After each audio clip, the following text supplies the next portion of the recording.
ফাতেমার চোখের মধ্যে পানি ঝরতেছে। নবী জিজ্ঞেস করে, ফাতেমা রে, কেন এইভাবে কাঁদো? আমার নাতিরা কই?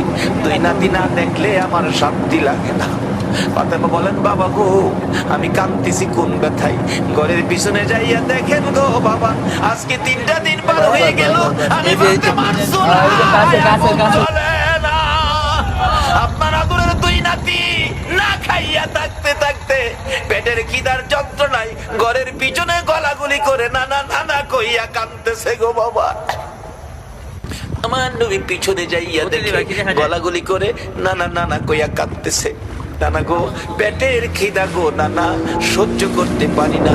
আমার নবী বেরিয়ে গেলেন। করতে করতে যাইতে যাইতে একটা ইহুদির বাগানে আমার নবী চাকরি নিলেন। কুয়ার থেকে পানি উঠাবেন, গাছের গোড়ায় পানি দিবেন, পানি উঠাবেন, 1 বালতি পানি 8টা, 1 বালতি পানি 3টা করে খেজুর।